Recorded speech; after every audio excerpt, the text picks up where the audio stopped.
Hello everyone, welcome back to another episode of r/slash Tales from Tech Support.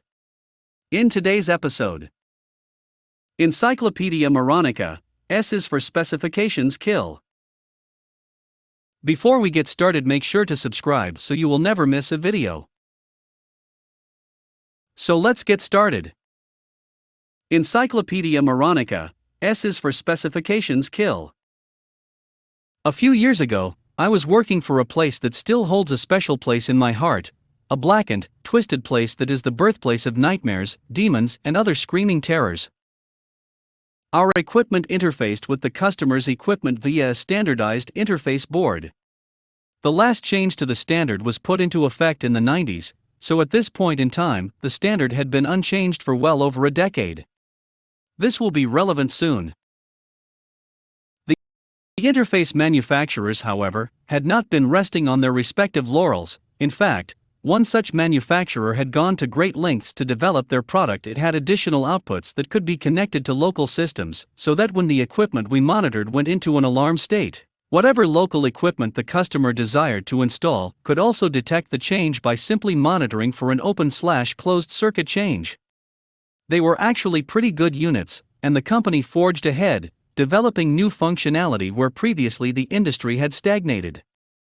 And when the original equipment manufacturer for some fairly popular equipment released a statement saying that they were not going to incorporate the latest protocol changes into their interface devices, well, this company went right on ahead and made their unit 100% compatible with that equipment. But then I got a call. And that call was the beginning of the end. Me, Joe's Discount Surgery and Tech Support, how may I main you today? Field Tech, FT. Hey G, I think we've got a problem here. Me, what's up? FT, well, we had an activation at site, but we never got an alarm message about it. And other message recipients never showed up, either, which is fine. It was a false alarm, but still. They really should have. Me, that's very odd. Do you know when this happened? FD, yesterday. Me, weird. That site has 2 system interface boards on channel 1, right? And a third one on channel 2? FD, yep, that's it. Me, I'm looking at the history for site now, and there's no activation message. However, there is a communications failure message for the boards on channel 1 at time. The board on channel 2 doesn't seem to have an outage at that time though. FD, I'm looking at the logs on the equipment here, and I'm seeing an activation at almost that exact time. Me, Our systems sync from a different time source, so it's entirely possible that we're looking at the same event. FD, but how would we prove it? Me, hey, I've got an idea. I'll turn off all outgoing messaging. I'll see it, but it won't get sent to you or to the other message recipients. Then you trigger an activation, and we'll see what happens. FD, okay. You're sure it won't get sent to anyone? Me, absolutely. I just turned off all outgoing messaging now. Activate the equipment now, please. FD, okay, if you're sure. Activated now. Me, and I've got the alert here. FD, damn. Me, hey, I've got an idea. This system has got 2 units next to each other, right? FD, yeah. Me, so if you turned off the master control system that feeds them both, then we should get simultaneous activations on both systems, yeah? FD, I think so, yeah, that makes sense. Me, alright, let's do that. The outgoing messaging is still off, so go ahead when you're ready. FD, okay, and now. Me, and I've got. Me, communications failure. Okay, WTF? FT, hey, all the lights have gone out on the units here. Me, WTF? Me, let's just undo what you just did. FD, okay. Master control system is back online and feeding both systems as normal. Hey, the lights on both units just came back on. Me, what? Me, the Me, F asterisk CK. FD, does that mean you don't know what happened? Me, oh, I know what happened. FDK? Me, the power to the units cut out, which explains both the lights going out and the reported communications failure. FT, but why would the power be turned off when we activate the equipment? Me, I don't know. But I'm going to find out. After a brief conversation with the CEO about the cost, I obtained an order for 3 of the system interface boards in question. Once they arrived, I configured them exactly the same as the ones installed at the affected site and repeated the test. The same behavior was observed. Activating a single system caused no issues. Activating multiple systems on a single channel would cause power loss. I dug into the schematics for our monitoring board. Sure enough, there was a current limiter across the power output for the channel exceed 100 milliamperes, and the power is cut off. It's a built into the hardware. I couldn't adjust it, even if I wanted to. More so, it protects a DC to DC converter that provides isolated power to the channel, and an investigation revealed that the converter was only rated to 86 milliamperes, so running it at 100 milliamperes was technically outside of its operating specifications, 116% of maximum. I pulled the specification. In black and white, it stated that the quiescent operating current of each device on the channel was never to exceed 25 milliamperes, and that the combined current of all devices on a single channel was never to exceed 100 milliamperes. So it seemed that the only way for an in-use channel to drop its output power to 0V was to draw more than 100 milliamperes of current. But the specification stated that the devices could not draw more than 100 milliamperes. I tried one last experiment this time. I connected a battery and ammeter to the channel's power line, in effect, providing an alternate current source.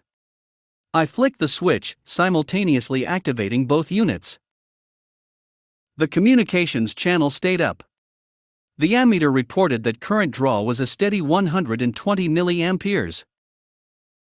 Findings irrefutably in hand, I called the unit manufacturer.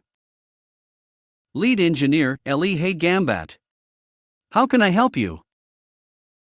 Me, I've been doing some testing on one of your units here, and it looks like your unit is pulling about 60 milliamperes when in alarm. Eli, yes, that's right. Me, but the specification says it should never draw more than 25 milliamperes.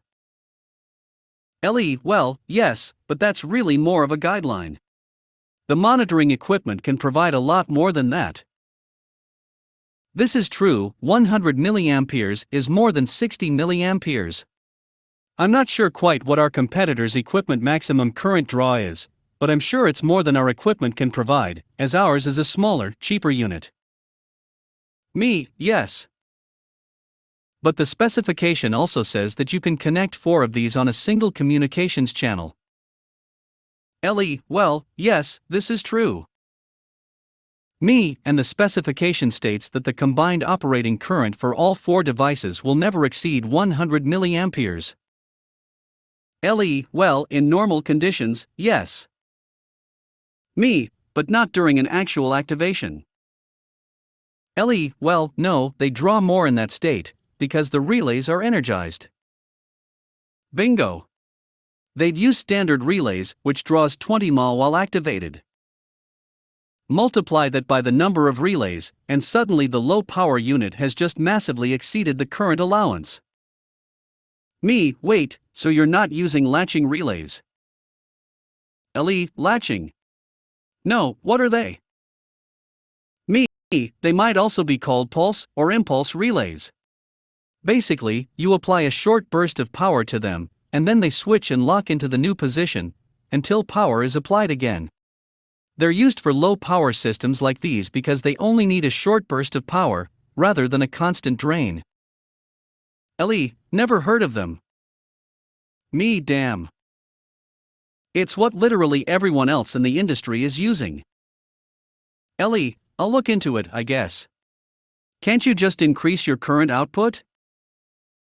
Me, it's hardwired and we're already over the limit for the DC isolation converters, just to meet the spec maximum. We cannot increase it any further. Well, I don't really see this as an urgent issue.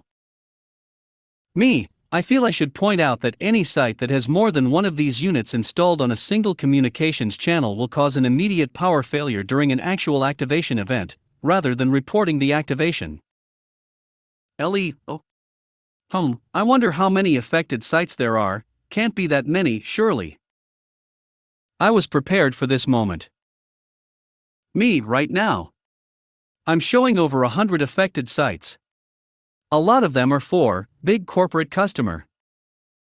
I swear I could hear the color draining out of his face over the phone. Oh God. Yeah, big corporate customer. We did a bulk discount and everything. I gotta go, I need to get on this immediately. Let me know what you come up with, okay? I never did hear from him again. I assume he got in touch with the CEO, however, as they were old friends, and the CEO asked me several times over the next few weeks if we could alter the overcurrent protection trigger level. By the third time, I explained that it was hardwired and thus not adjustable, and at the level stated in the specification. He seemed to understand. A few months later, I heard that Ellie's company had declared voluntary administration, and soon after, the company entered liquidation. From what I understand, he tried to make things right, but the cost of replacing hundreds of units was too much. At last, unable to stave off the creditors any longer, he folded the company. Last I heard, he was asking my CEO to be a reference for his resume.